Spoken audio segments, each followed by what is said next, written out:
Welcome to Savage Minds. I'm your host, Julian Vigo. Today's guest is Rukshan Fernando. Rukshan Fernando is a former independent journalist who has now become a political commentator based in Melbourne, Australia. Additionally, he works as a political staffer for a senator in the Federal Parliament of Australia when not engaged in collaborative assignments with other independent and alternative media outlets. Prior to his current career, Fernando was a law school dropout who ended up following his passion in photography and videography. He later developed an interest in on-the-ground street reporting during the pandemic restrictions in Melbourne. I welcome Rukshan Fernando to Savage Minds.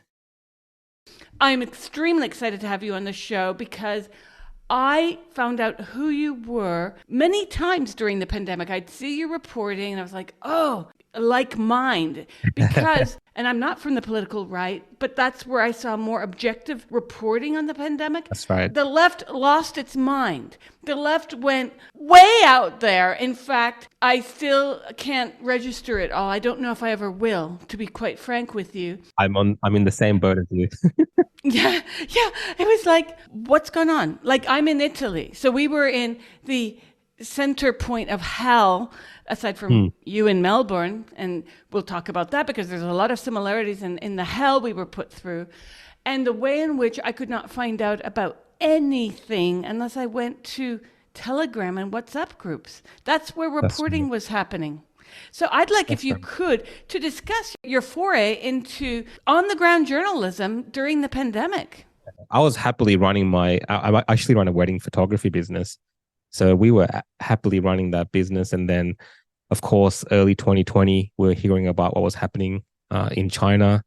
And then, of course, even in Italy, we were seeing that first up in Melbourne here on the news.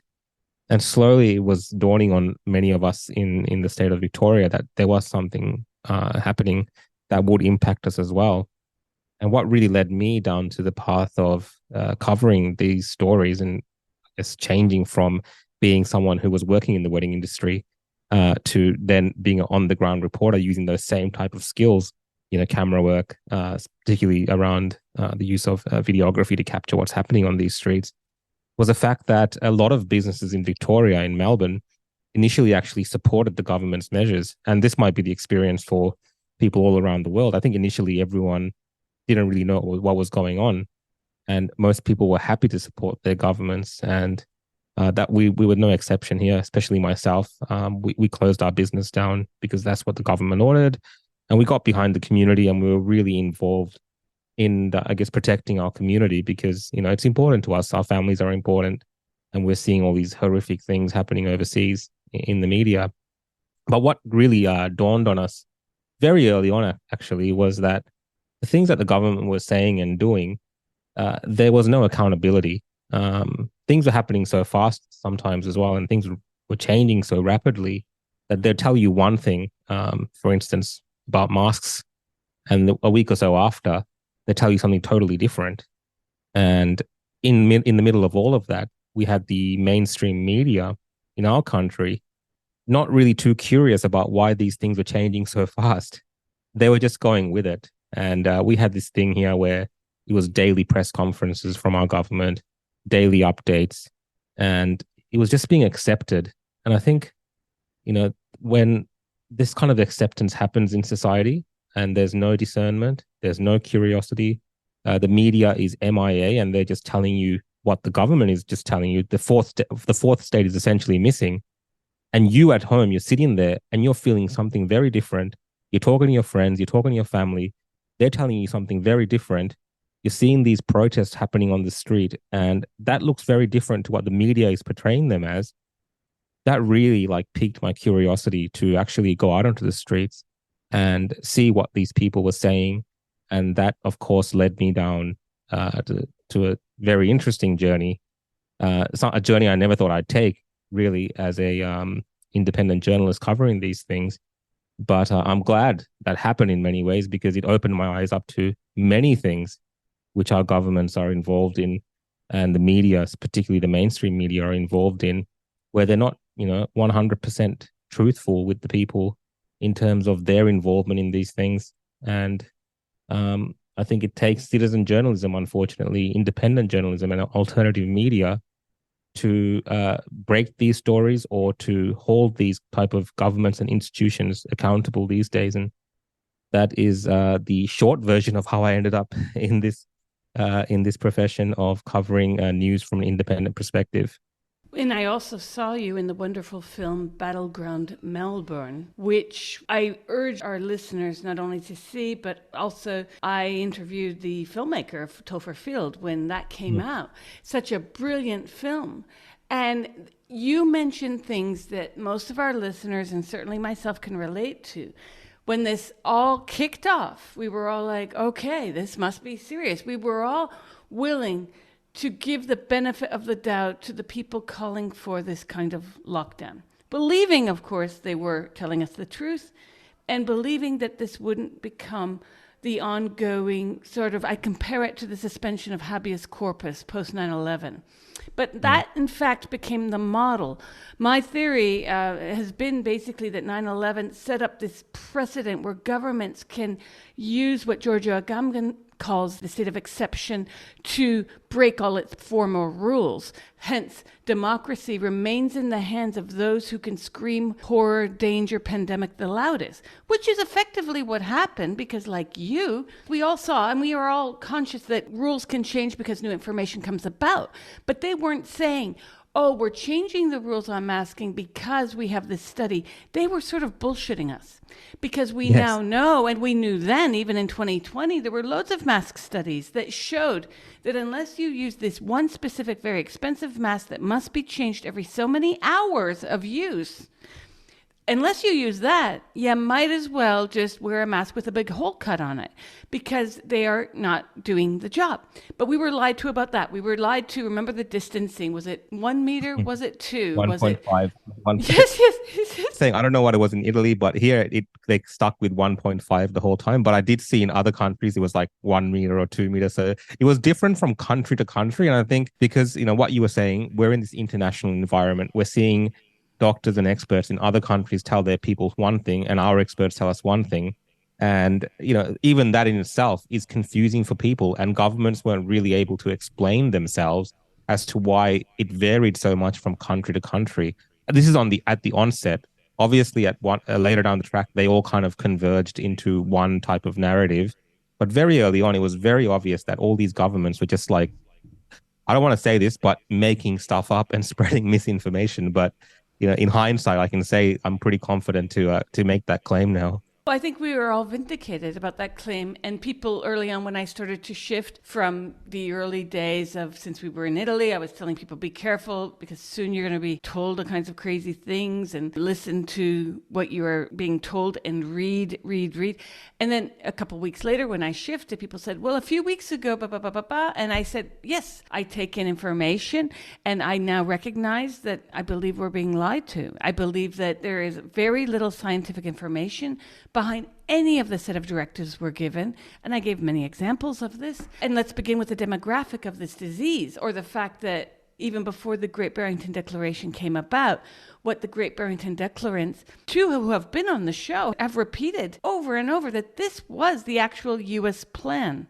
How that got derailed and turned into Planet Lockdown, we still don't quite know. What we do know is that now, in light of the Twitter files, what's gone on since December of last year to now, Rukshan, we have ample information to show that you and I were right, that the governments were making stuff up, that we've been lied to. We even know as of 2 weeks ago that there was a whole astroturfing from the pharmaceutical industry to get vaccine mandates rolled out. That we know from the very good reporting by several journalists that have shown how, in fact, teachers' unions in Chicago and Los Angeles, for instance, using the niche words of Black American teachers or Latino Californian Teachers Association, et cetera, et cetera. These people were hooked into astroturfing from big pharma so that they would, in fact, push the leaders to make the mandates happen. How evil is that? How evil is that? And here we are. I'm so angry. I'm really never going to get over the anger about this, because even now, years after we've had the first hints of information and light shown on the problem, we've been getting bullshit from our leaders, have we not? No, look, I agree with you. And there is a lot of anger in the community, but it's not being translated over into it being listened to by those in authority. Now, they forced us for years to listen to them daily about the things that they were saying. They forced and coerced the populations in their countries, particularly in Australia. We had these vaccine mandates, we couldn't go to work if we didn't get vaccinated. People were losing their jobs. All sorts of things were happening in the state of Victoria and around Australia. And fast forward to today, and just touching on what you said, we are seeing the way that they did this. You're talking about the astroturfing by companies like Pfizer and so on. That kind of stuff was happening in Australia as well, by all types of corporate entities working with the government. And a lot of that is, of course, being kept secret from the people in Australia. I think the only place we're seeing a lot of this light being shed is in the US and the UK, from my understanding. But in Australia, Julian, it's so difficult to get information out of our government. We have a handful of politicians in the parliament who are trying to push for a inquiry into this, we call it a royal commission here, where we can actually get these people in front of parliamentarians, get different experts in and actually ask them how you came about to these decisions that you made. It's not really a criminal type of thing. It's more of an understanding of how this all unfolded. But they don't want to even engage in this type of thing. You would think these governments would want to square up with the people, learn from their mistakes. So next time this does happen, because they keep saying it's going to happen again, that the same mistakes aren't made. But they don't want to be put in under that public scrutiny, which raises a lot of red flags. And what we're seeing from the Twitter files, and these so-called Twitter files, are also pertinent to Australia, because very recently we found out that our government was also in communication with Twitter, with Facebook, with these companies, and trying to get the accounts of Australians either shut down or posts removed for posts that were just critical of government policy. It's quite ridiculous. And they were going after our doctors here and just people that were sharing an alternative view. And it hasn't really hit the mainstream media here. It's independent reporters like myself and others, and some, a handful of politicians who are bringing these stories up. Because even the media here, the mainstream media, is not curious about how all this happened. And talking about astroturfing, like a lot of our media organizations in Australia, they were running the actual talent, the news presenters were a part of commercials on television telling people to go get vaccinated. Like, that is how entrenched this whole thing was in Australia. So you have to understand that these people are not interested in now reflecting on what they were involved in. Politicians don't want to touch this topic, and they just want it all forgotten about, and us worrying about other things, while at the same time, we're dealing with record excess deaths in Australia. I think it's like 17% higher than normal in our country. We're dealing with all types of people who are vaccine injured. And it's so hard to get those stories out there. And sadder than all of that is, it's so sad to see that a lot of the community look at those people who are suffering from this and either laugh at it or don't believe them, because they've been so diluted and brainwashed by the media and the government that they think it's all, these, in Australia, they call us, cookers or anti-vaxxers. It's like a derogatory term almost, this term cooker. It means someone who's a bit, mad in the head because they're drugged up. So that's how they treat people who are trying to discuss this topic in this country. And, Australia is many things. It's a wonderful, beautiful country. But when it comes to these type of things, we are very, very weak and very willing to bow down to governments and forget about everything and just go to the next thing. It's very sad to see here. I think you and I had a similar trajectory where you begin to see the parallel lanes of not just COVID, but you start to look far afield of COVID, and you see what's going on here is that the media on the left of center and the center is controlling a narrative in a most pernicious way.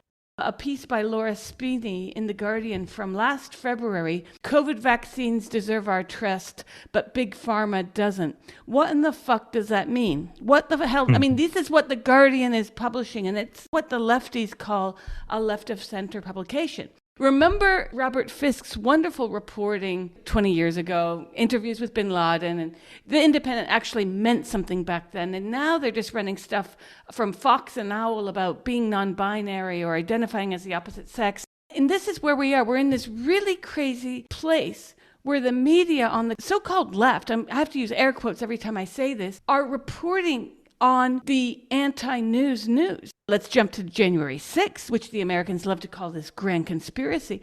As a journalist, as even a taker in of news, I was horrified by the coverage because, yes, you had the people breaking in, taking selfies.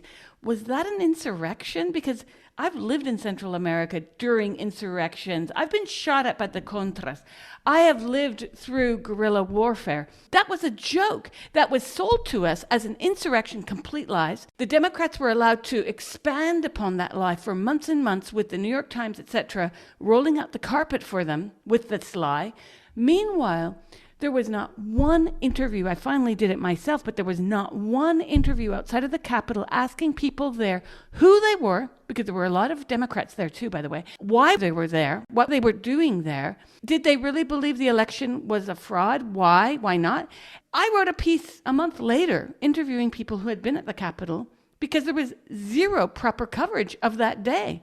And we know, had this been turned on its head and had been Democrats inside the Capitol, that those MSNBC cameras would have been rushing outside to interview people, even to detract from what was happening inside the Capitol. They would have been like, okay, BLM, BLM. But they were not even trying to fairly cover the voices of people outside the Capitol, which is the duty of the media, because there were many people inside the Capitol, but there were thousands times more outside. That's right. Look, I mean, there's a little bit to unpack there from what you've said, but in terms of J6 and, the so-called insurrection, and like you pointed to, a lot of us who are not, who have a bit of, either traveled around or, my parents, they're from Southeast Asia, so originally from Sri Lanka. That is not what an insurrection looks like. In terms of how it was reported in the West, it just baffled my mind watching that because they went all out on this narrative. And it was so obvious, I think, if you paid attention to anything that was being reported, that they were really just drumming it up for political theater and political purposes. And like you said, if it was BLM in that building or the Democrats had walked into that building while Trump was in office to protest about something, they would be talking about how it was a beautiful display of the democracy in progress, right? This is how it was portrayed. And that all goes back, for me, the first time I realized how manipulative the media was, honestly, was during the pandemic in Australia, when I would go to protests to cover these protests, and there would be like tens of thousands of people there. And I saw it with my own eyes. I was there next to the reporters from our mainstream channels covering these things. But that same night, I would hear those same reporters on the television say, yes, there was like 1,000 people here. And the fact that they were doing that really showed you how manipulative the media can be and how dangerous that manipulation actually is. And when you tie that mainstream media manipulation that they're so willfully doing for whatever reason, who cares? It doesn't matter. But they're doing this type of manipulation. Then they're in bed with, like you said, these agencies like the FBI, CIA, and worse, elected governments in these so-called democratic countries. It just puts the odds against people so badly that we are so disadvantaged by this that it's really dangerous for the ordinary person. Like right now in Australia, we're having these discussions around we have an e-safety commissioner who used to be an employee at Twitter. She's an e-safety commissioner for Australia now.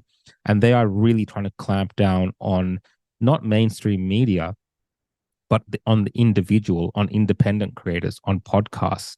We have this misinformation and disinformation bill that they're trying to pass through our parliament in Australia. And again, guess who is excluded from the clauses in that bill? The government is excluded, the councils are excluded, and mainstream media are excluded from being subject to those laws. But the everyday person is subject to these misinformation and disinformation laws. And who decides what's misinformation, disinformation? A government body. Like, this is the ridiculous levels that we're reaching in this country.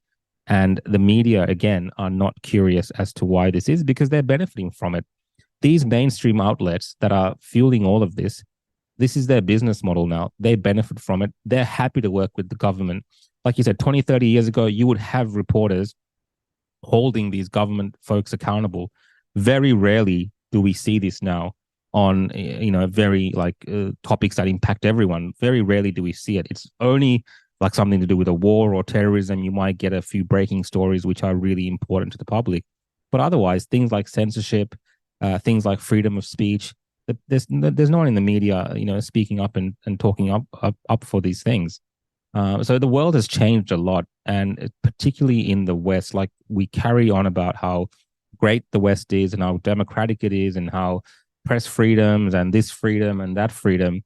I think we're actually more screwed in the West compared to other countries, because people are sleepwalking into this and people believe they live in these free, great, open societies, when in fact they are every day giving consent to governments to control their lives, control their information. And at the end of the day, this will not only just impact them, but it will impact the future generations to come. And it's very sad to see. And Australia, I feel in many ways, is a lost cause, the current trajectory that we're on. And yeah, I'm just hoping that there will be some sort of change where there will be a bit more of a rebalancing of that power structure between the ordinary individual and these governments and media authorities who are working together. Right before lockdown happened, I'd spent years, almost a decade, writing about the gender identity movement and the crazy upside down nature of anti-science bullshit that was fashioned as science. And I'm sure you know this because you've been on it. I've seen for many months now the way in which you'll even have tenured professors arguing that sex is on a spectrum. Now, when lockdown happened, I thought, whoa, we're finally going to get a break from that bullshit, because maybe people will understand death is real and that science is real, right? I thought, okay, maybe people will realign and science will somehow come back into a Galilean orbit, as it were. What happened is there was a brief respite on the crazy cray, but both started being amped up in a crazy way, such that when I interview a lot of feminists who are really good on the subject of no, lesbians don't have penises. Lesbians, they're adult human females. They're not attracted to men. But then you discuss any other subject or the mishandling of media information regarding lockdown, and a lot of these same people will be very upset if you point out that the way in which the Ukraine war is being portrayed is also a bit wonky. You will find a lot of people saying, oh, but I'm pro-Ukraine war. And in the same sentence, they'll say that they're very to the left. And in the same sentence, they'll say, well, I believe in rights for the poor. But wait a sec. The fact is that women's rights and war are anathema to each other. Women's rights and the ability of the poor to feed themselves are also anathema to each other. In fact, the poor and women are at the bottom of the totem pole whenever there are wars, as your parents know.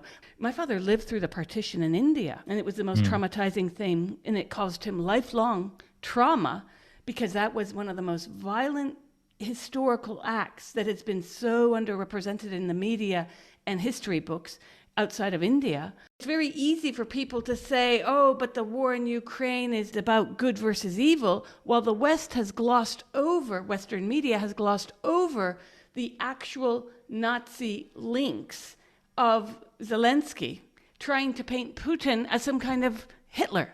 I mean, it's very hard to reconcile these type of differences. For someone that, again, has this heritage of being from Southeast Asia, we look at this world and, it's interesting because I grew up in the West, so I'm very infused into these Western ideas about the place of the West in these type of discussions. And I remember after the civil war ended in Sri Lanka between the Tamil and the Sinhalese, when the Sri Lankan government went really hard and they ended that civil war, which had gone on for about 25, 30 years. There was this, a lot of interest from the West in terms of, war crimes happened. This government should be held accountable. And there was all that kind of talk happening. And I'm not saying that those things didn't happen, but what I'm trying to point out is people in Sri Lanka who were patriotic and happy the war had ended, they were like, well, these are the same Western people invading Iraq, invading Afghanistan. They're bombing people with drones and saying all this stuff. We're sorting out our problems in our country, and they're calling us war criminals, but they're meant to be the liberators of these other countries when they're doing things which are even worse. So I think there's a disconnect in the West in terms of the way they carry on with these things. And that is really perpetrated and fed into people's minds, again, I believe, by the media and through, of course, the way the governments frame it. We can't seem to look at things like, for instance, the war in Ukraine and say, maybe both sides are bad. Like they tell us we have to take a position. And because you're in the West, your position must be by default against the Russians. It can't be a position anymore where it's anti-war, which used to be something that was celebrated. If you understand what I'm trying to say, today it's, if you are at all anti-war, you might be a far right Putin supporter. If you're not fully for Zelensky, you might be far right. But of course, you've pointed out the fact that there are potentially Nazi-linked elements or people who display that kind of insignia within the Ukrainian forces. Now, even discussing that, you're seeing the mainstream media coverage of that, where they're very careful and tiptoeing around that without just being upfront about it. And this is the problem. We're just not honest in the West enough to look at these flaws that we have and just call it out for what it is. We have to pretend that there is this like good, evil, and there's no grays in between. There's no positions you can take in between. It has to be either one side or the other. And I think that's to our detriment in the West. Yes, it's exactly what I saw after the Brexit vote, because I would say to people, but why aren't you just accepting the result? Well, are you pro-Brexit? And I said, no, I voted Remain. I mean, I'm talking to a friend. I voted Remain. But I'm not, come on, we just saw a football match. Our team lost. Accept it. You have a lot of people just refusing those results. And then in the case of the war in Ukraine, the same exact thing happens. I don't think the U.S. should be invested in another Iran-Contra war, because this is what it's looking like at this point. We're just trading off proxy wars, one after another, and we can keep our name clean as a country, but we all know what's going on here. Then I don't like Glenn Greenwald. What, you don't like facts? Because we have to start, I don't care if you like Glenn Greenwald. I actually think his coverage is brilliant. A lot of of course I'm going to have fault with him. He runs around worrying about pronouns. He hasn't investigated that aspect as much as he has NATO. But let's look at NATO. Let's look at the fact that and I talk to fellow Americans, we're in a country that if anything happened, look what happened with Nicaragua. We assaulted Nicaragua's Contras, and that was how many countries to the south of the U.S.? You had to pass through Mexico, Belize, Guatemala, Honduras, and then Nicaragua. We don't tolerate it in our own backyard, and yet we're doing that to Putin. And this is the thing, is you have no historical memory anymore as well. And part of me wonders if this is not partly the fault of social media. And I don't want to just say social media as if it's some kind of animated person, but people are not taking responsibility for how they consume media. Because a lot of people will say to me, well, I haven't seen that anywhere. And I ask them, I do this all the time, where do you read?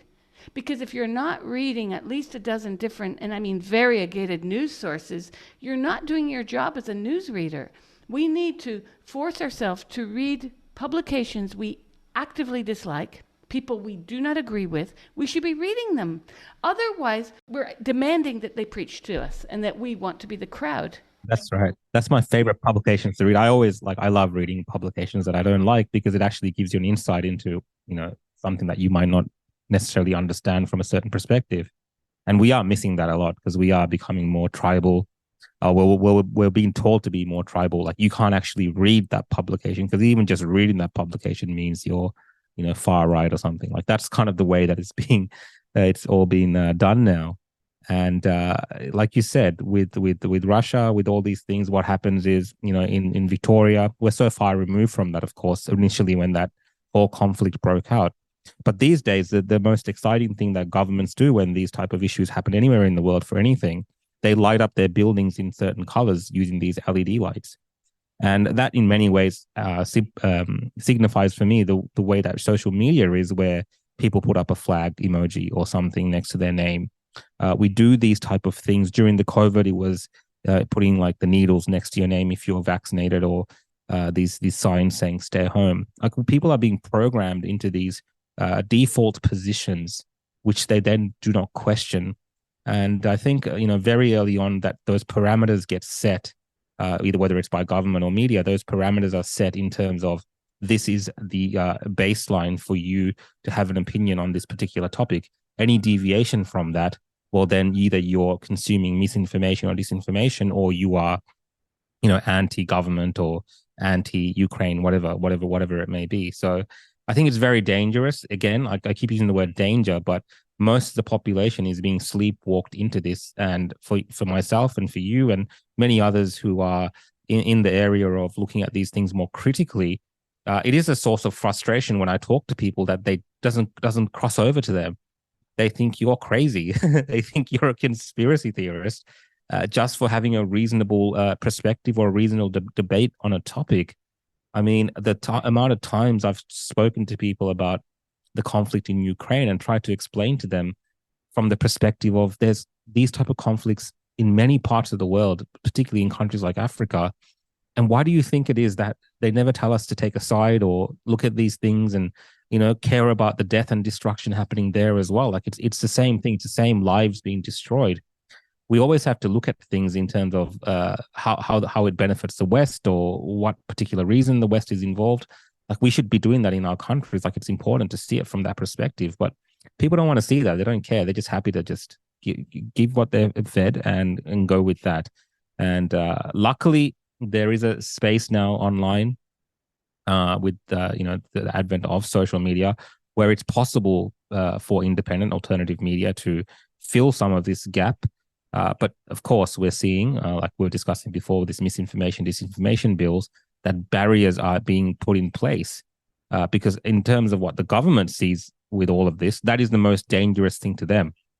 Content creators, independently thinking reporters and journalists sharing their own investigative journalism on these topics, that is completely dangerous to them because they're worried that people will see a perspective that they can question what they're being fed on the daily by mainstream media. Yes, except then we add in to what's happened with the CIA and the FBI control and the recent uncovery by Li Fang again. He obtained documents acquired through public records requests to confirm that Pierre Omidyar, the billionaire founder of eBay, who financed also the Intercept, he financed a specialized portal maintained by the Center for Internet Security within the U.S. government. This portal was used, I'm reading from Li Fang right now, this portal was used to facilitate the swift removal of predominantly conservative messages on Twitter and Facebook during the previous presidential election. People need to read this article. People on the left love to say how they're on the left, but they rarely have the stuff that goes with it. Talk to people around the world. They'll tell you Donald Trump was the best president for them because they didn't have one bomb because of him. And in my lifetime, he was the first president who did not expand on new wars. The first president in my life. Now, this is a big deal when you're talking about the world's population that pays the price of our votes. And I don't think this is something negligible. I think there is no evidence that Trump is any more of a sexist than Joe Biden. We have records on both fronts to show that one pussy grabs and so does the other. Both men have been accused of sexual this and that. And this is what's tiring, is that this nonsense is rolled out to defame people just like Julian Assange, completely unproven as well. All of this seems to have been a stitch-up. But whatever, he's rotting in prison, but let's just lambast people with falsehoods that will never be proven in the court of law in the light of day. But it's very funny how this stuff is trotted out just to put someone down at a moment, and then amnesia kicks in. You've noticed that, right? No, of course. I mean, Trump is probably the greatest example of this happening in the last decade. Also, probably even in history, the derangement around Donald Trump is next level. And a lot of people in Australia, we hardly hear about the Biden scandals, just for comparison. But during the Donald Trump presidency, we would hear about all these stories all the time in our media.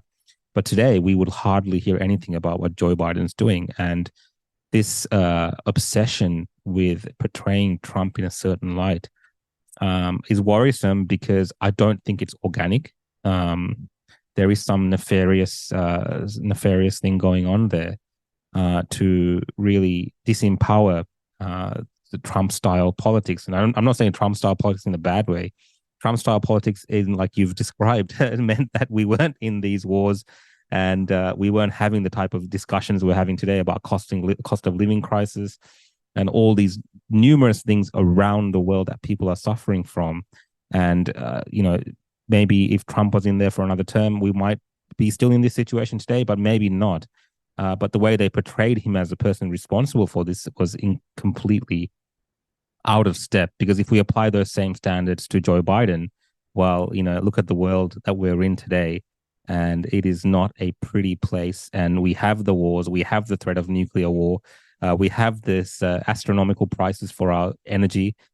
We have all sorts of derangement when it comes to the way that certain discussions are happening around gender, particularly as it pertains to children. We have all of this under Joe Biden's watch, and it is important. And going into the next election, I think if we're thinking that somehow the media would have learned their lesson and not go down this path again, I think we're going to see it 10 times worse.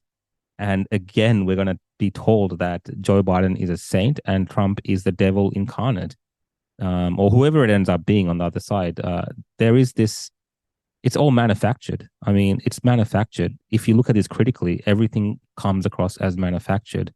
And it's so frustrating, again, talk to people around me, and they just can't see it. And it's so hard to crack that because it's just hard to explain, Julian. I'm just trying to remember those years of Trump presidency, because every week it would be some other scandal that was not as significant as it was portrayed, but it was like the whole world was going to end, because if Trump was there, the world was finished, and today we're not seeing that at all. So it's very manufactured. The BLM protests, to me, seemed very manufactured. And when I say very manufactured, I mean just that. Obviously, I'm not debating that George Floyd was murdered, et cetera, et cetera. All of that, not cool. But the manufacturing around Floyd was a problem. I mean, here we have a man who was a sexual predator murdered by the police. So no, I'm not saying that sexual predators should be murdered by the police, but of all people to put up on a podium, why him? And there was a lot of timing around what happened, and then the creation of this big industry called BLM, the money which has disappeared since, and curiously, very few investigations into that. Yet, at the same time, Robin DiAngelo, white woman supreme, becomes the goddess of all things racism. Did you not cackle reading all of that during 2020? We were reading interviews in CNN by an airline pilot at American Airlines who had read DiAngelo's book and was very appreciative, and he thanked her. And I'm thinking, oh my God, this is about white people telling each other either they're guilty or thank you. And meanwhile, racism, as it actually used to be defined, has not shifted an iota. Nobody's lives have improved except DiAngelo's bank account and a lot of kudos programs within upper managerial positions, academia, etc. And the American Adolph Reed, meanwhile, during the height of the pandemic, came under great scrutiny for saying that, in fact, I disagree that the pandemic is affecting African Americans because of sociological, not somatic issues. And he was beaten down for this, proverbially, because it did not meet the racist demands of the very peoples claiming to be anti-racist. So in a sense, what I'm saying, Rukshan, is that this left has produced its own genre of racism 2.0. Yeah, it's like when I was watching those protests, and we had, even in Australia, we had BLM protests, which broke our lockdown rules or whatever, and the police allowed them to happen. The police here were taking knees. Watching all those things, and obviously watching the escalation of protests in America, and seeing white people on their knees asking for forgiveness and all this white guilt stuff, and just the way that it all played out. Again, very fascinating in terms of watching humans and how they behave, but there is a massive red flag there that looks very manufactured and politically motivated, and it's not the organic thing that people were told that it was by the media. Like the looting, the murder that happened of multiple people, the violence that happened during that time. Any society that can't call those things out and hold that to the same standards that they would expect, regardless of the history of that country, is problematic. There's no excuse for that type of violence, but we're increasingly living in societies where all types of violence can now be excused because it undoes some historic injustice, which what wasn't really suffered by anyone living today. And it's not even clear whether burning and looting shops and doing all these things will affect change. And in hindsight, like you said, we know today nothing's really changed, has it? I mean, I can't tell what's really changed in America from that. It's still the same issues that exist there. Like it is very much so. I'm just trying to think of an example. We're having these issues, for instance, in Sri Lanka as well, where we have this banana republic style government, and we have these manufactured protests by these political parties, but it's a lot more transparent there because the people know what's happening. They've been through this for years and watching this corruption and watching how the people are used, and they're just used to it now.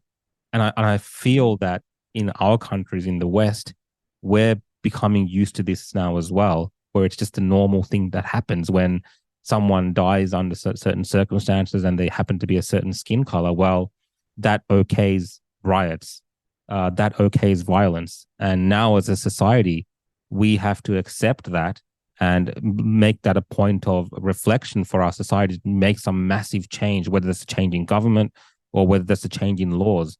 And it doesn't. I don't think these things that happen always rise to that occasion. Like, this is not a civil rights movement type moment. This is the death of a criminal, regardless of the circumstances of how he died, who was involved in a criminal act at that time, George Floyd. And yes, the policeman that was involved in that, if he has broken the law in any occasion, should be punished and held to account. But the fact that it's some sort of race-based thing is always these days opportunity that our politicians, whether from the left or the right, I believe, will try to use that to their advantage. And the truth of the matter is, the left is more willing to do this, and they're more willing to go to extreme lengths to actually push this through if they see a good political advantage from it. So I still think in the 2024 election cycle, there will be something. Now, I'm not a conspiracy theorist. We don't know what it is, but there is a moment that could spark it off where it is used for political advantage. And it is these activist groups like BLM who are always coordinating with these governments and certain politicians that they're close with that use these opportunities. Like, they are doing it intentionally. Like, don't get me wrong, I'm not a conspiracy theorist, but they are doing it intentionally, and they will find their moment to strike. You're listening to Savage Minds, and we hope you're enjoying the show. Please consider subscribing.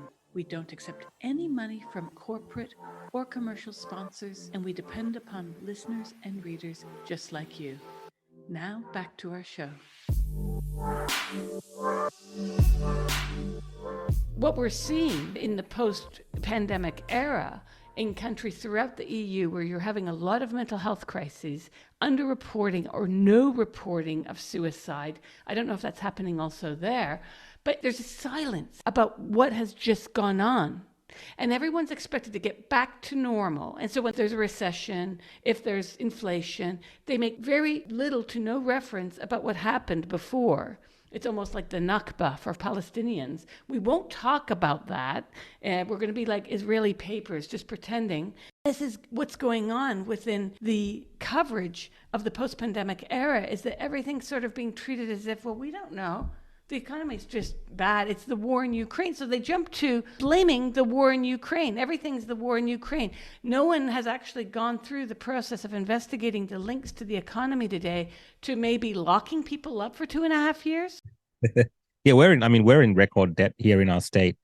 Daniel Andrews, like, record debt. Like, our state has the same amount of debt as all the states combined or more. And even the federal government, so many issues with our energy pricing and cost of living crisis. And like you said, even in Australia, when you ask the government why this is happening, they will say the war in Ukraine. And it is so frustrating because they never want to look back and, discuss those issues around the spending that they did during lockdowns and all the damage that has done to businesses and just confidence in general. Like so many businesses were destroyed in our country during that time. So there is generally a very, very high lack of willingness to prosecute that in a meaningful way. But I think we have to kind of accept that. I've accepted, at least, and people might criticize me for this, but I've accepted that we're not going to get answers here in Australia. Maybe not for another decade when it comes to those type of issues. But on the trans issue and the issue around those discussions we're having in our community right now, like that is a big topic in Australia as well. I know throughout all the West, but in Australia, it's a big, massive topic. And unfortunately, in Australia, what's happening is the window of opportunity for us to actually discuss this topic is becoming less and less, because we have a very activist style government who are very interested in controlling this debate through passing legislation to make certain discussions hate speech. So even for us discussing these type of topics in the future, we'll probably end up with a police person rocking up at our house for something we said online. So it's a very, very fraught times here in Australia with all of this stuff that's going on. And I'm always frustrated now these days because I feel like things are moving so fast elsewhere, but it impacts us very rapidly here. But our ability to respond to that in Australia is less and less. And I'm really, really feeling it here that we're kind of losing ground in terms of being a more reasonable society with these things, without going to one extreme where the government actually protects that extreme to the detriment of everyone else. I spoke with one of your politicians, Moira Deeming, off the Mm. record, because she's gone under so much fire Course, yeah. and treated in quite a paternalistic manner. Yeah, I mean, look, I was there. I was there at that protest that she attended, and just so that your listeners can understand, this was a women's rights protest, and she actually attended that protest as a woman, firstly, and at that protest, what she did was she actually spoke in support of one of her Muslim friends that had written a letter, because she was too afraid to be there to actually discuss the issues that were being discussed at this rally. And that was it.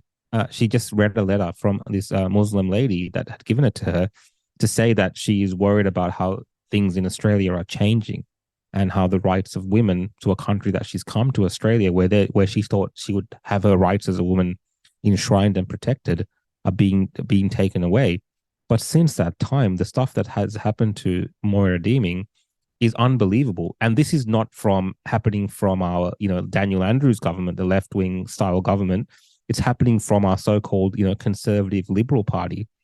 So, I mean, here for our politicians, they are, even from the mainstream parties, they are so afraid to stand up to any of these changes which are happening in our society. And the woman that did, Moira Deeming, well, she's become a pariah in society because the media, the other politicians have all attacked her, and to the extent of claiming that this MP is affiliated with Nazis. Like, it's just crazy, crazy stuff in Victoria, in Melbourne, and I feel really bad for Moira, and she is actually trying to defend herself in the courts through pursuing defamation actions against her leader, the leader of her political party, not even the opposition leader, but her own political party leader has implied that she is a Nazi for sticking up for women in our state. And the backstory to that, I can tell you a bit about, because this all kicked off when Kellie J. Keane, she's a women's rights campaigner from England. She came to do a tour in Australia, New Zealand. Moira showed up. What has transpired within the UK is that you've had a division about who gets to speak at the microphone. And this is a huge class issue. Women in academia, in media in the UK have gone after Kellie J. Keane for being right-wing, for being a Nazi. Why? Because she was at a park in Brighton and right-wing people showed up, as if we can police who shows up in a public event. All of her events are in open areas. Anyone can show up. But there's been a lot of backbiting, even, I'd have to say, jealousy about the amount of coverage this woman gets because she goes out there and old school 60s, 70s, grab a mic, speak your mind. That's what's worked for her. And she's got a lot of women to speak up on the mic who don't have access to media, who, like you and I, are not out there covering it and being covered. And she's been very successful with this. But what happens is you have a lot of what I call the woke feminists going after her, calling her a Nazi. And that's what drove a lot of this. And there are a few websites that I go to regularly to ROFL. One of them is called Actual Gender Critical Left, which I'll send you the link to later. It demonstrates what's going on here because you have a division amongst feminists. And this has been going on for decades, where you had Catherine McKinnon, lawyer, Andrea Dworkin, who teamed up with the right to try and get anti-pornography laws passed. They were heavily criticized for that. Skip to today, Dworkin is deceased, but McKinnon is very pro-trans. And none of it makes sense, because if you can't identify what a woman is, you cannot make laws to protect women's rights. If you cannot identify what a woman is, you cannot possibly activate for abortion rights. Meanwhile, these women are saying, on the left, but Kelly J. Keane allies with the Heritage Foundation. She allies with right wing. No, she doesn't. She stands in public places and lets women take a microphone. And it's really important that we notice this, because this website, Actual Gender Critical Left, is hilarious. They go after anyone who's on the right, Ron DeSantis, because he wants a law called Protections of Medical Conscience. Now, this is supposed to be bad. Why? Because he's a Republican. No, he's actually trying to keep children from being sterilized. They go after anyone on the right who will agree with them, just to say, we're not like them. Meanwhile, there's 4 people who populate this Facebook group. It's quite funny because one is a BBC producer, and all they're capable of doing is promoting the BFF's events while trashing Kelly J. Keane or anyone else who might ought to say something that is the right thing and they actually agree with.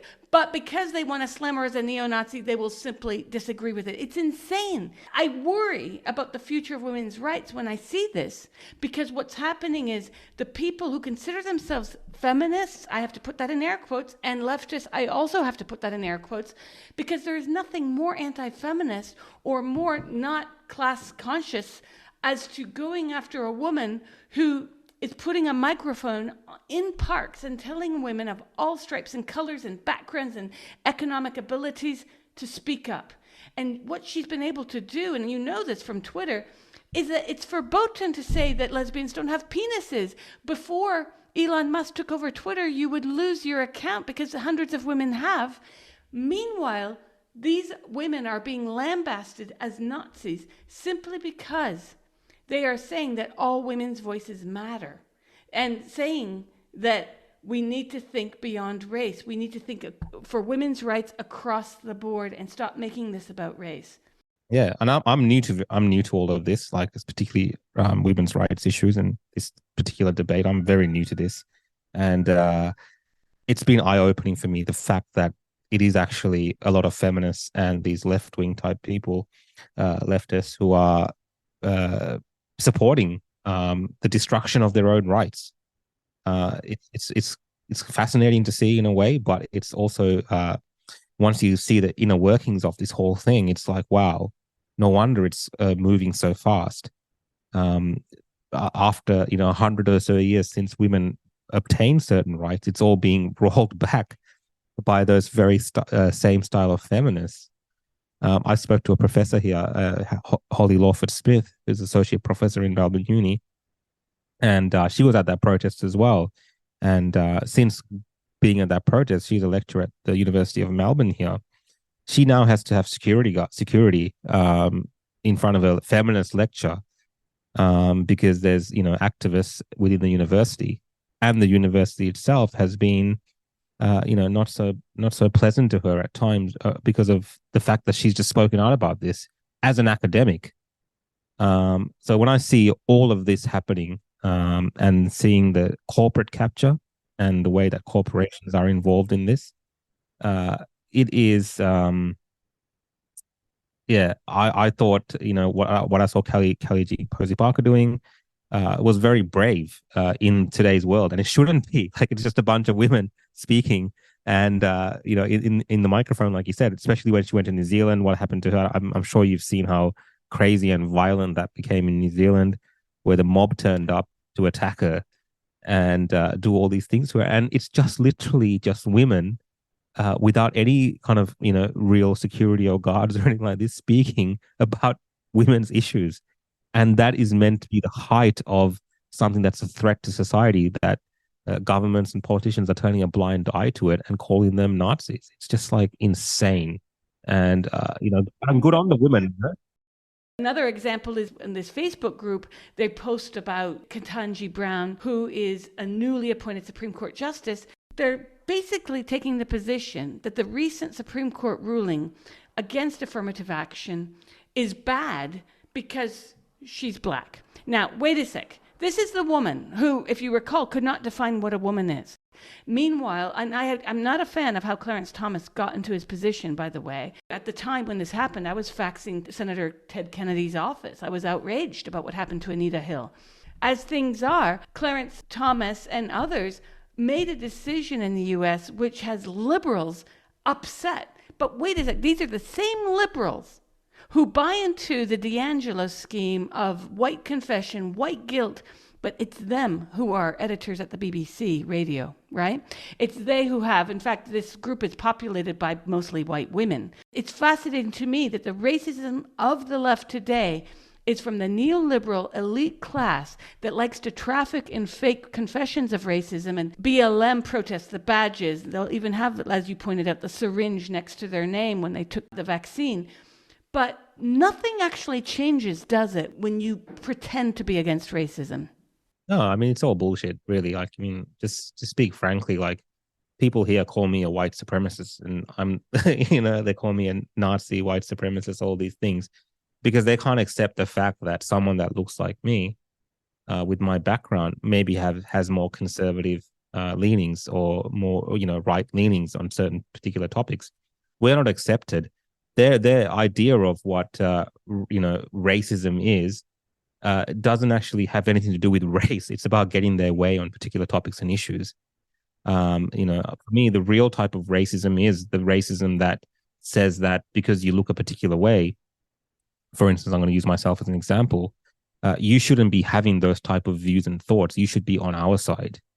And, this kind of concept of someone being a race traitor, that's a very popular thing these days.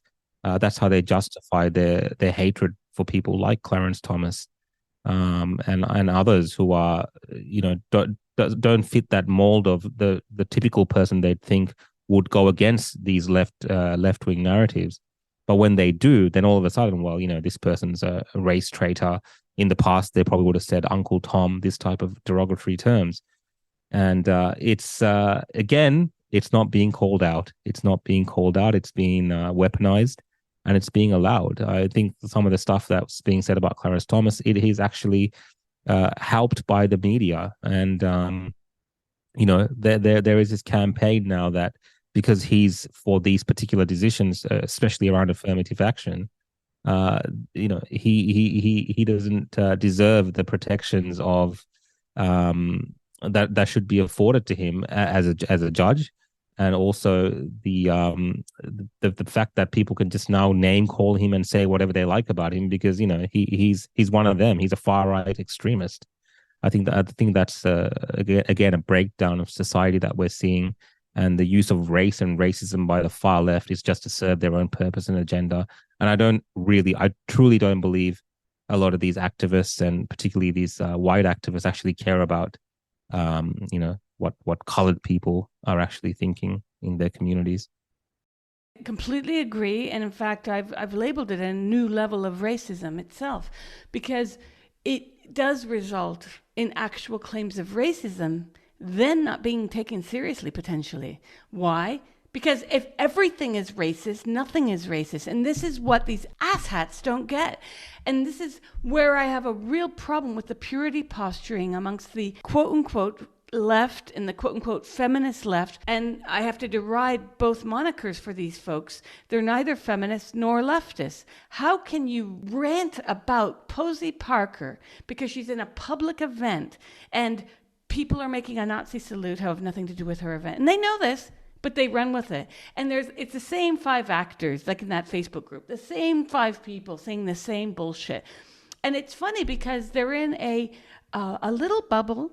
No one really cares about them. Yet, because they have enormous power within their work or on the scene because of stature and because of being white women and wealthy, they are able to sit around behind their keyboard calling her a white woman, an elite. And it's just ridiculous. Meanwhile, she was the one that almost lost her life that day in Auckland. And meanwhile, she almost lost her life that day in Auckland because of women sitting behind their keyboards who don't get off their asses because they're too busy calling everyone else a racist. And this is sort of where I want to get with you, because you and I have similar backgrounds in the sense that we come from families whose parents have immigrated from South Asia. My father, he schooled us in human rights growing up. Thank God for my father. And another thing that I recognize very clearly with this kind of neoliberal racism of these people who believe themselves to be far leftists, but they're not, is that they don't understand what racism is. I grew up in Mississippi and Louisiana. I've seen racism. It's not racist for someone who is of color or not even to say, I think that the vaccine mandates are a problem. That's not racist. It's also not racist to say, I think that the BLM protests are a lot of smoke and mirrors. Who's behind this organization? Like coherent questions, Rukshan, that have never been asked or answered. Meanwhile, we got Don Lemon, remember that, CNN and MSNBC.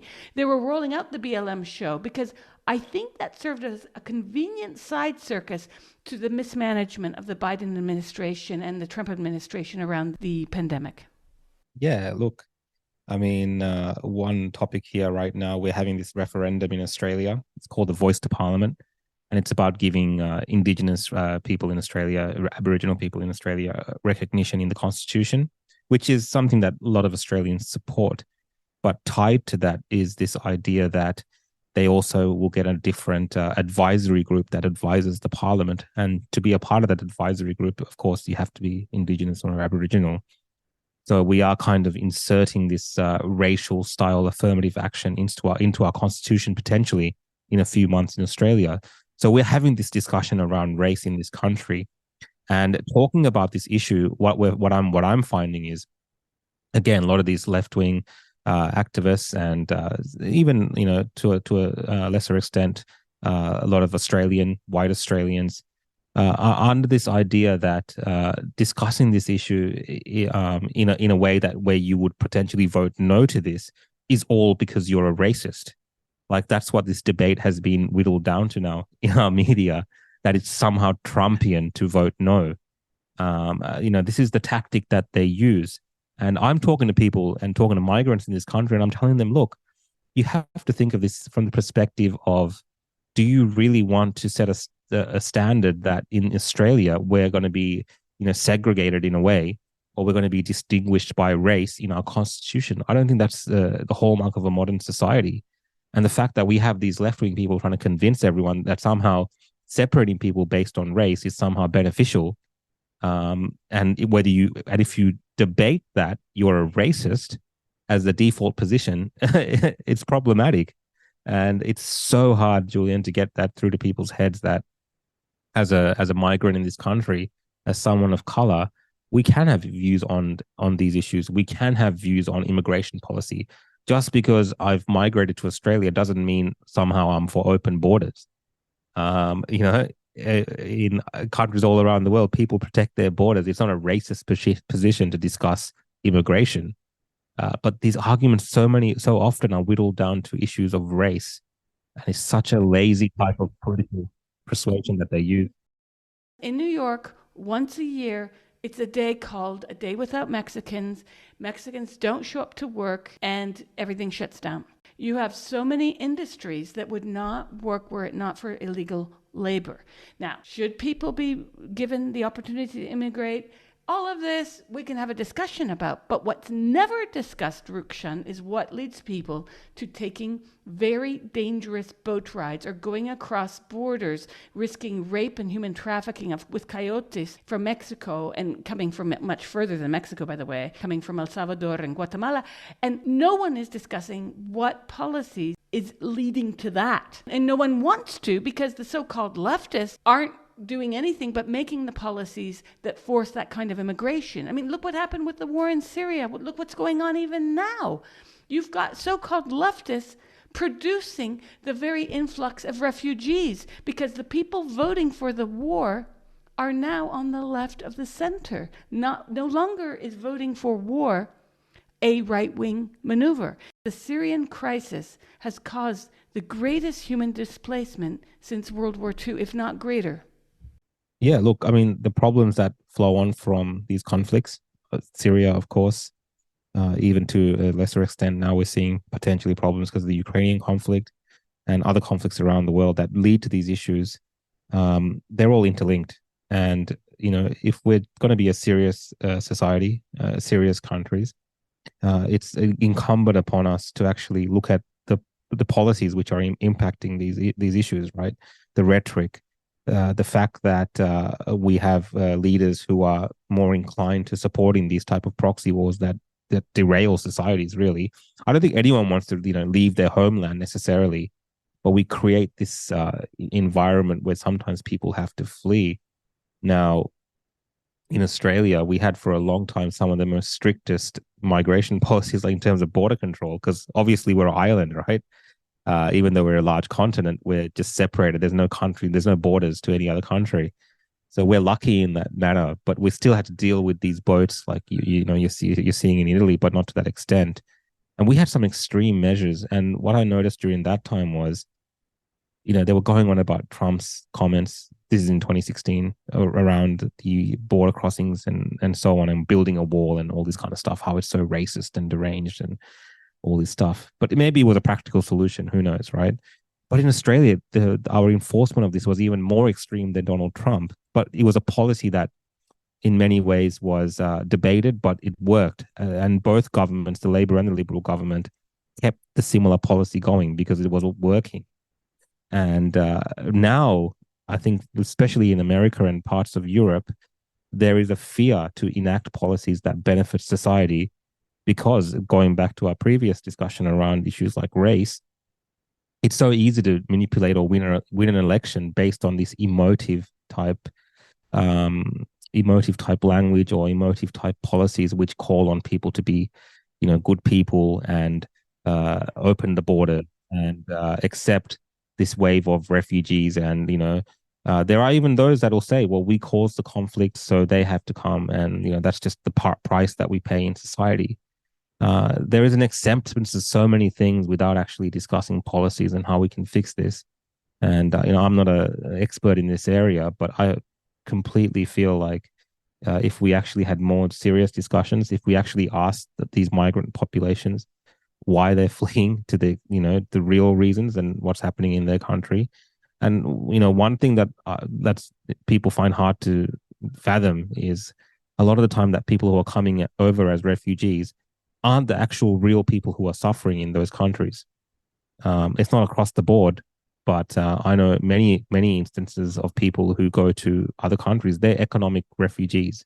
Conditions are crap in the country, but they have the means to get out of the country. Their life is not necessarily under threat in the country, but they have the means to go to the country. Now, in Italy, there's, for instance, a large population of Sri Lankans there, but many of the Sri Lankans that went there in the 80s and 90s were more so economic style refugees, that in the sense that they weren't being persecuted, but they left for a better life. But those discussions, like, they don't want to have that in the West. They don't want to hear the reality of those discussions. They just want to believe that everyone coming to the country as refugees, for instance, is because they're going to get killed in their country if they don't leave. And I feel like white people, these leftists, they love to believe this notion that everyone's being persecuted and that's why they're coming. They don't want to understand that actually there is truth to the fact that maybe not everyone is a genuine refugee. So Even the border crossing in the US, I don't believe everyone is a genuine refugee. They're opportunistic in the sense of, things are really crap in Latin American countries. Look at these Americans. They've opened the borders. They don't seem to care. They want to let us all in, and we're going to go there and benefit for our families. And look, if you're in those countries in under crappy conditions and your governments are bad, why wouldn't you take advantage of Joe Biden right now and these lax open border rules, right? Why wouldn't you? You'd be stupid not to. Now, Reuters is massively funded by Big Pharma. Massive. And so are most news agencies today. We never had this kind of accounting or conflicts of interest that even in academia you have to fill out forms every year to state if you have a conflict of interest. When you publish as a scientist, you have to fill out those forms. Why are media outlets not held to the same kind of conflict of interest announcements as most other professions when in fact, as we've been discussing, elections are the outcome of what media gives us? People voted for Joe Biden because they had cleansed from the smorgasbord of media the fact that he had been in business illegally. This has come out now recently with Glenn Greenwald's reporting.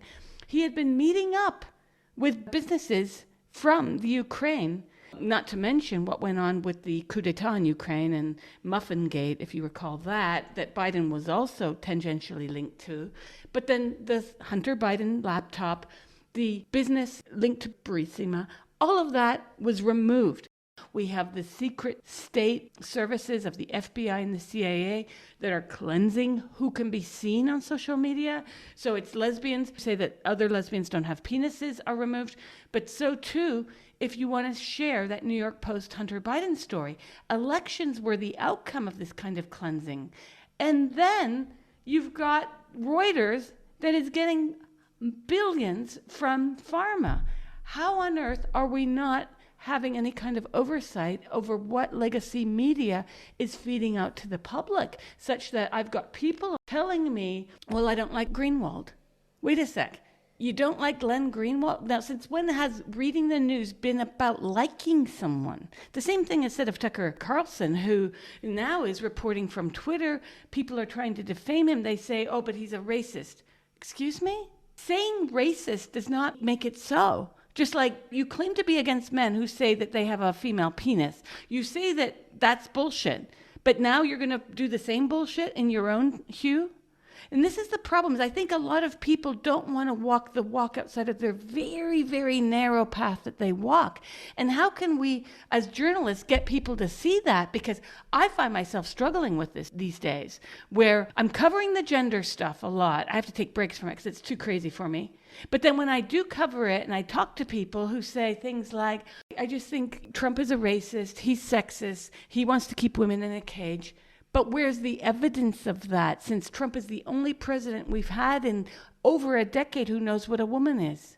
Yeah, look, I mean, I think platforms play a role in this. But before I get to that, I had the opportunity to go to Davos, I think about 2 years ago now, or the first World Economic Forum back after the lockdowns. And the amount of press that had their own stands there and the involvement of the press there with these kind of global corporate organizations, they are just, it's all, it's an incestuous type of relationship with the media and the corporations and just how everything is interlinked.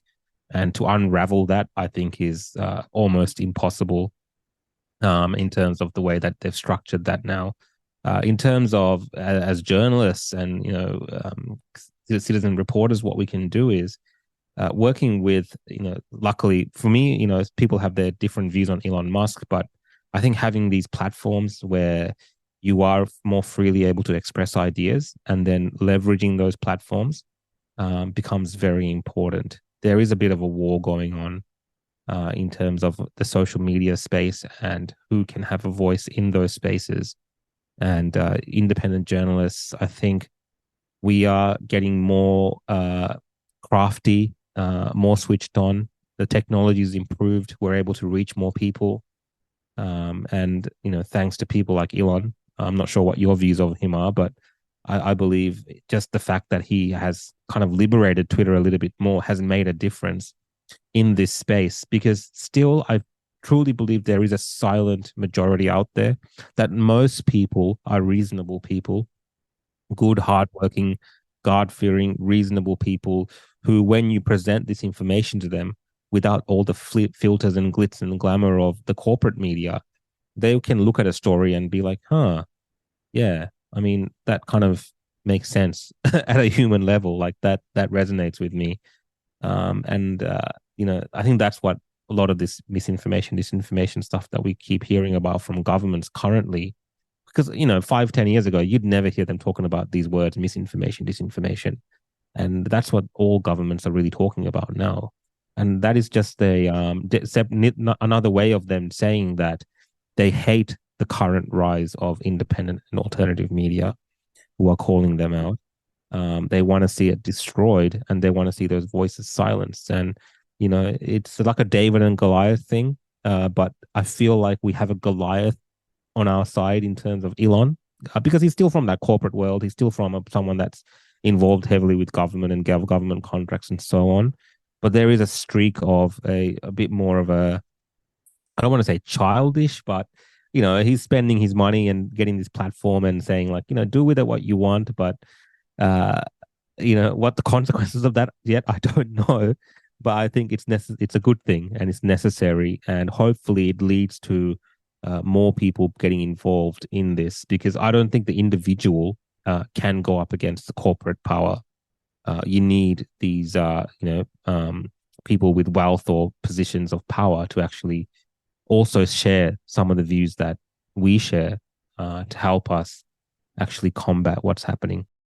We are no longer in that pre-millennial world of left and right. The left and right are scrambled.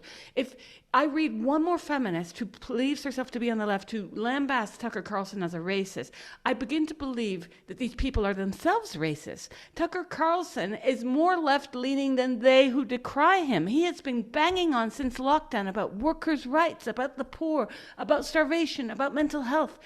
I didn't see this coming out of The Nation. I did not see this coming out of Jacobin, because Jacobin was too busy, along with The Guardian and The Republica and all those left of center publications, pushing lockdown. So none of them were doing pieces on why are we taking money from Big Pharma to write about this. The Guardian took $250,000 to publish pieces on trans youth. I uncovered that myself in my own research. I mean, we are not asking why we're getting the information we're getting. So I always bring it back to 9/11, because you had some very strange things happening at the beginning of this millennia. And I don't know if you recall Jason Blair, who was fired unceremoniously from the New York Times for plagiarism. Now, he plagiarized. Yeah, he did. He's written a book about it, I believe. But he was fired. Meanwhile, Judith Miller, who ran those lies that buttressed, along with Jeffrey Goldberg's bullshit from The Atlantic, to go into Iraq and Afghanistan, but making false claims in order to make a false basis for a war or two wars. These two were allowed to, not only, Miller was allowed to resign, even though what she wrote was bullshit. Goldberg was promoted to the editor-in-chief of The Atlantic.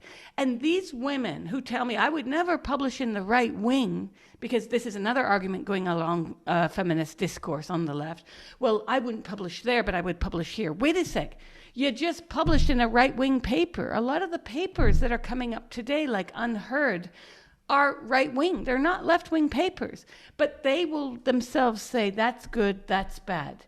Because the left-wing media is not publishing anything other than how great my female penis is. That's what they're running with. They're not publishing gender-critical feminist pieces. They're just not.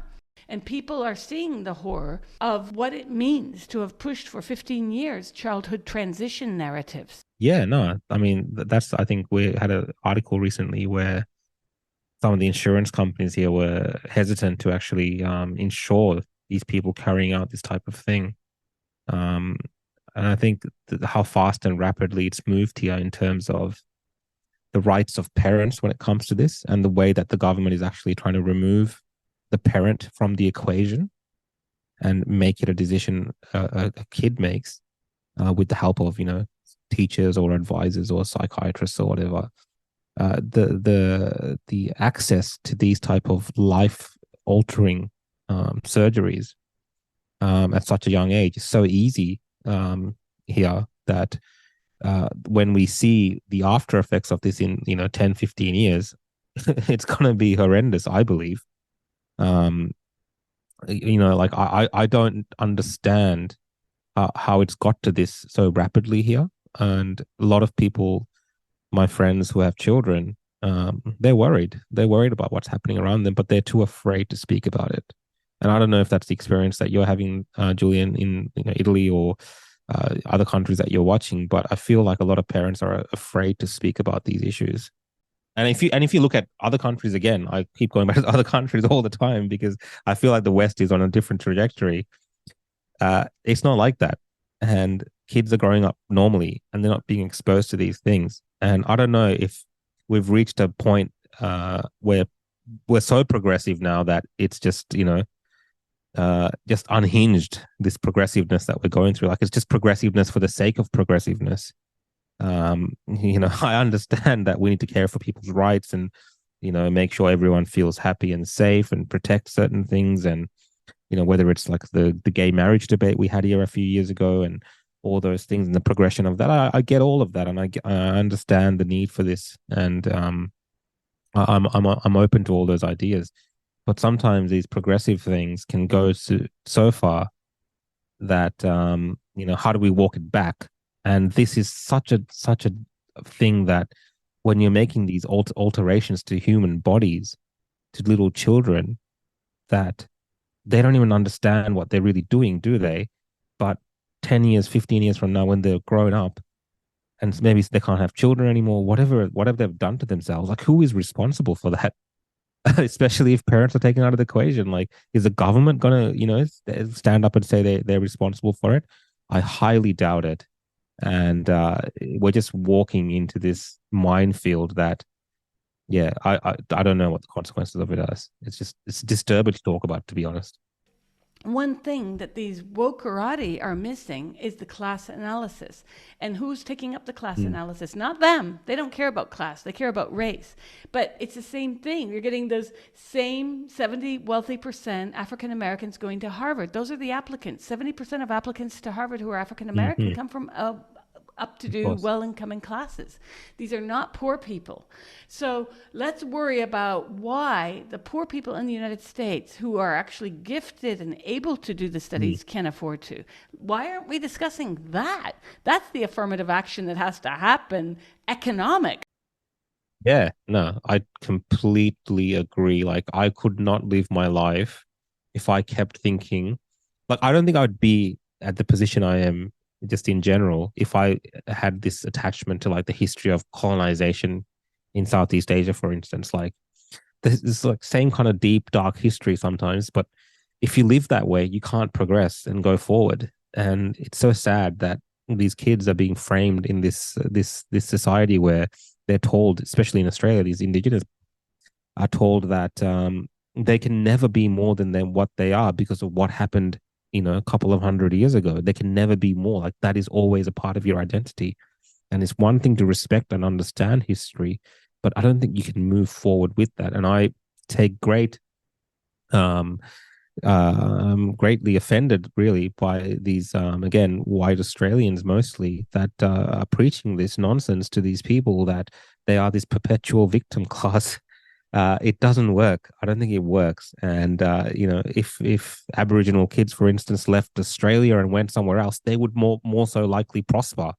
Whereas if you're in this environment where you're being told that you're not capable because of history, it's problematic. And I think that goes to the Harvard thing, where you said that it's really these wealthy African American kids who are getting the opportunities from affirmative action, and not these poorer kids who are growing up in these black neighborhoods, for instance. They're still facing the same suffering and the same consequences.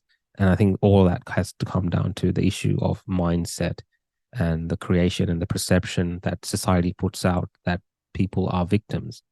We need to move on from that. And I've flourished a lot as a person by not attaching myself to that history. And I'm so grateful my parents actually didn't really push that stuff onto me as some sort of woke, thing. And the schools that I went to during the 90s in Australia weren't preaching that nonsense. Like, I came to this country in Australia with my parents in the 90s, and I went to school. and I didn't have these problems. But Sri Lankan kids who are born to Sri Lankans like my age that grew up here, their kids are now going to school and learning that they are oppressed. If that, I don't know if that makes sense what I'm trying to say. So kids of my generation, people born to me that grew up without any of those impediments, are now today being told at school that they are somehow repressed because of their skin color and history. Like it is not genetically inbuilt into us, these feelings that we have where we can't progress and to achieve higher standards of living. It's not built into us. Where today these teachers, these left-wing teachers, are indoctrinating kids into feeling like they're oppressed when they're not. That's one of my pet hates that I hate seeing it, and I think it's destructive to many people of all parts of the world. Yes, and it's actually incredibly racist. It's racist. Yeah, it is. It is actual racism. It is actual racism. It is the actual racism that I think exists in this world. That is racism. I have not experienced the racism that you're seeing in these movies and stuff. Like I know that type of racism exists, but it doesn't exist to the way that it's being portrayed in society. The actual racism in this is this belief that people are somehow always a product of their history and all these things, and we have to give them a helping hand, and we have to create all these things around them and wrap them and protect them and all these things. When really, just leave us alone. We know our history, we know all these things, but that's not what we're doing today. We're here to get ahead. We're here to have good jobs. We're here to have safe living. We don't want to have crime. We want to have our governments not be corrupt. We want to live in peace. That's all we want, just like everyone else. And we don't need you to worry about our skin color and our history. We don't give a crap.